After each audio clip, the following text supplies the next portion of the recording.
आज चाहिँ म यहाँहरु समक्ष सूर्य नमस्कार लिएर आएको छु। सूर्य नमस्कार हामी सबैलाई थाहा नै छ, योगासनहरु मध्येको योग प्रयासहरु मध्येको 12 वटा आसनहरुलाई एउटै आसनमा कभर गर्ने योग प्रयास भनेको चाहिँ सूर्य नमस्कार हो। र हामीले यदि अरु कुनै योगासन नगरिकन सूर्य नमस्कार मात्रै गर्छौं भने पनि हाम्रो बडीलाई चाहिँ धेरै फाइदा पुग्ने हुन्छ, किनभने यसमा धेरै वटा आसनहरु कभर हुने हुन्छ। त्यही भएको भएर हामीले चाहिँ अब मेन्टली फिजिकली फिट रहनको लागि सूर्य नमस्कार मात्रै गर्यौं भने पनि हामीले धेरै फाइदा पाउने हुन्छ। अब म आज त्यो कसरी गर्ने त भन्ने कुरा यहाँहरु समक्ष एक्सप्लेन गर्न गइराखेको छु। अब सबैभन्दा सुरुमा स्टार्ट गर्नुभन्दा अगाडि अब पहिला सुरु म्याटमा हामी यसरी बस्छौं। म्याटमा बस्दाखेरि सूर्य नमस्कार गर्दाखेरि कहिले पनि बिचमा बसेर स्टार्ट गर्नु हुँदैन है, किनभने यदि हामीले बिचमा बसेर हामीले सूर्य नमस्कार स्टार्ट गरेको छौं भने हामीले 12 वटा आसनहरु गर्दा कुनै कुनै आसन गर्दाखेरि चाहिँ हामी ठ्याक्कै यो आउट अफ म्याट भइदिन्छ। त्यही भएको भएर हामीले जहिले पनि सूर्य नमस्कार सुरु गर्दाखेरि चाहिँ हामीले एउटा म्याटको एउटा साइड च्याप्नु पर्छ पहिला सुरु है। त्यसपछि मात्रै अब सूर्य नमस्कार गर्न स्टार्ट गर्नुपर्छ। अब सूर्य नमस्कारको धेरै फाइदाहरु रहेका छन्। अब के फाइदा हुन्छ भन्ने कुरा पहिला म यहाँहरुलाई देखाउन गइरहेको छु।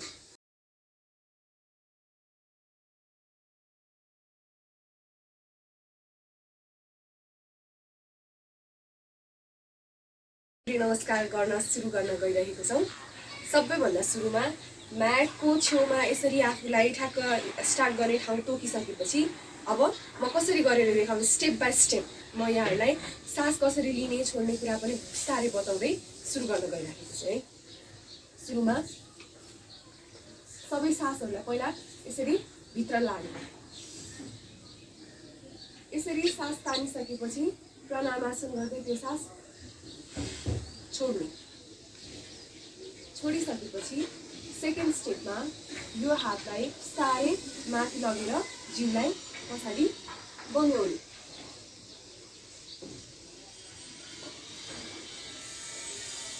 यसरी जिउलाई प्राणायाममा हुँदाखेरि हामीले सास छोड्छौं भने माथिपट्टि जाँदाखेरि अब हस्त उत्तानासनमा जाँदाखेरि चाहिँ हामीले बिस्तारै सास लिएर पछाडी जाने हुन्छौं। र त्यो जाँदाखेरि हामीले याद राख्नुपर्ने कुरा के हो भने हाम्रो लोअर पार्ट चाहिँ घुम्रेको हुनु हुँदैन। लोअर पार्ट यसरी हातलाई स्ट्रेट राखेर त्यसपछि मतलब यसलाई बेन्ड हुन दिनु भएन हैन। बेन्ड हुन नदिकन यहाँ माथिको पार्टलाई मात्रै पछाडी लगेर खुम्चन ट्राई गर्नु। र हस्त उत्तानासन गर्दाखेरि चाहिँ हामीले सास भित्र लिएको हुन्छ। त्यसपछि यसरी अहिले हामी यो पोज गर्छौं भने अब थर्डमा आउँदाखेरि भनेको चाहिँ बिस्तारै यसरी सास छोड्दै यहाँबाट अगाडि जाने। अगाडि जाँदा यो हिपबाट चाहिँ फोल्ड गर्न ट्राई गर्ने, आफूलाई यसरी अगाडि जाने र बिस्तारै भुइँछुन ट्राई गर्ने। अब भुइँछुन ट्राई गर्दा एकैचोटी सकिन सकिन्छ है। त्यही भएको भएर पहिला सुरु यसलाई ठ्याक्क यो खुट्टालाई पेटमा यसरी जोडेर फोल्ड गर्ने। हिपलाई जोडिसकेपछि यस्तो हुन्छ र यो दुईटा हात चाहिँ ठ्याक्क खुट्टाको समानान्तर पर्ने गरी यसरी राख्ने। र यसरी राखिसकेपछि यदि कसैलाई अब यो फ्लेक्सिबल हुनुहुन्छ भने सारै यो खुट्टालाई सिधा राख्ने।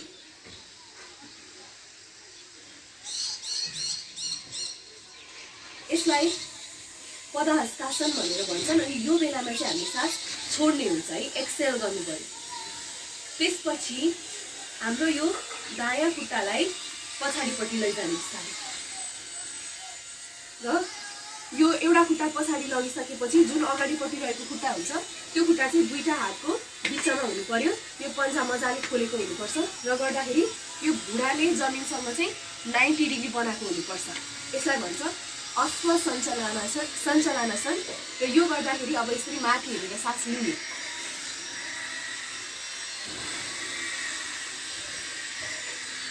त्यसपछि अर्को स्टेपमा जाँदाखेरि यो जुन हाम्रो अगाडिको खुट्टा छ यो खुट्टालाई बिस्तारै पछाडी लगेर यसरी राख्ने र प्लान्क पोजिसनमा आउने है। फलाकानासन भन्छ यसलाई।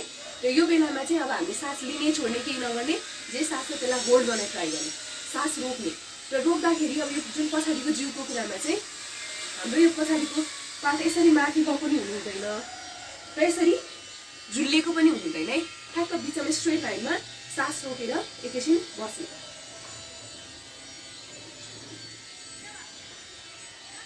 यो गरिसकेपछि अब अष्टाङ्ग नमस्कार गर्ने।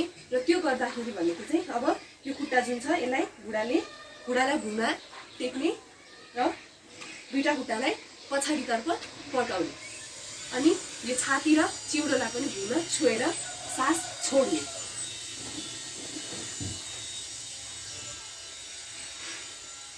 यो गर्दाखेरि चाहिँ हामीले सास छोडेको हुन्छ र हाम्रो यो हिपको पोर्सन यो मात्रै एब्डोमेन मात्रै चाहिँ माथि उठेको हुन्छ।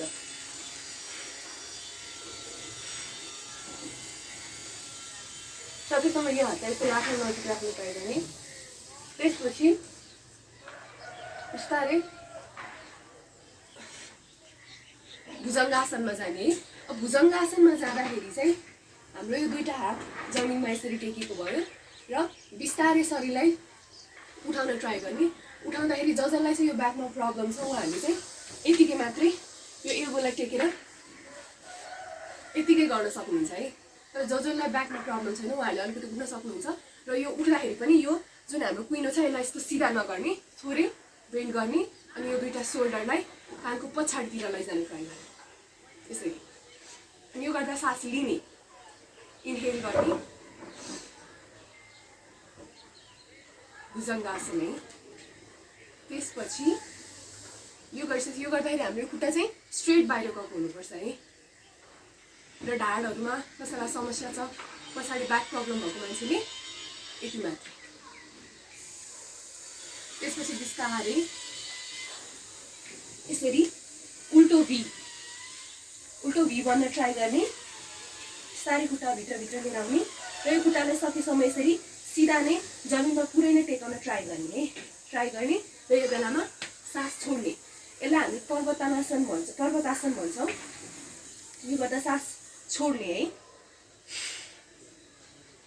अनि जसले यो खुट्टालाई यसरी राख्न मजाले भुइँमा टेक्न सक्नुहुन्न उहाँहरूले यसरी बुढी औँलाको सहायताले मात्रै टेकेर पनि यसरी उभिन सक्नुहुन्छ।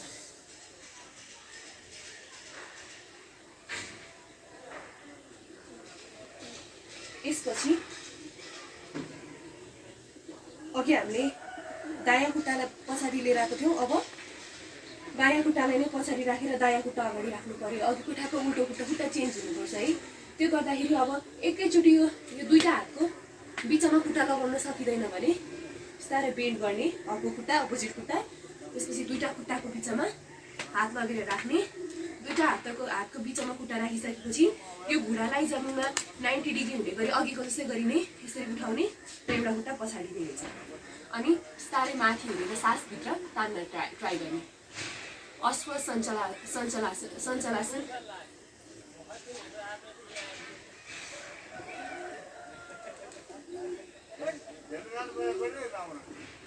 त्यसपछि बिस्तारै यो पछाडिको खुट्टालाई अगाडि ल्याउने ट्राई गर्ने, अघिको जसरी नै फरवर्ड फोल्ड भयो है। यो गर्दाखेरि अब अघिको जस्तै याद राख्नुपर्ने यो दुईटा खुट्टाको साइडमा ठ्याक्क समानान्तर हुने गरी दुईटा हातलाई यसरी जमिनमा राख्ने र जसलाई घुँडामा कुनै प्रब्लम छैन उहाँहरूले चाहिँ यसरी यो खुट्टालाई स्ट्रेट गर्न ट्राई गर्ने।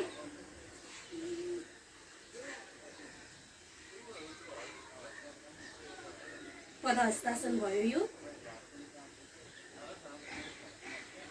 अब बिस्तारै सास लिँदै फेरि माथि गएर माथिल्लो यो जुन बडी छ त्यसलाई पछाडि झुकाउने।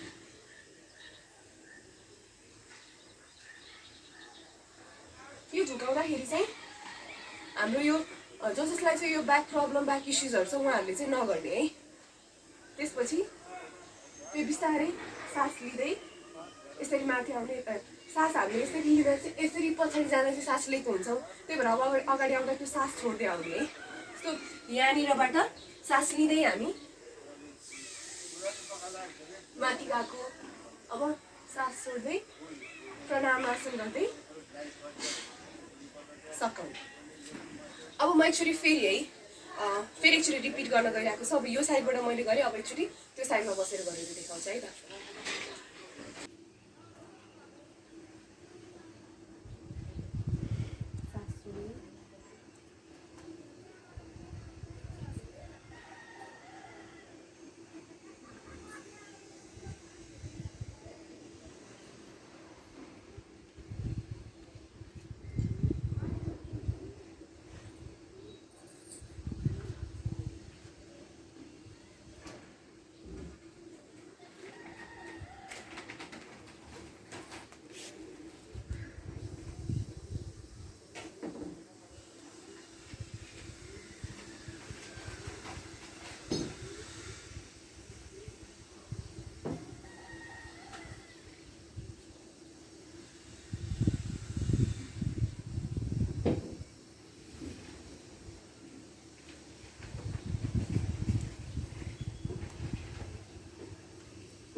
यसरी चाहिँ हामी सूर्य नमस्कार गर्न सक्छौँ। हस् त, धन्यवाद।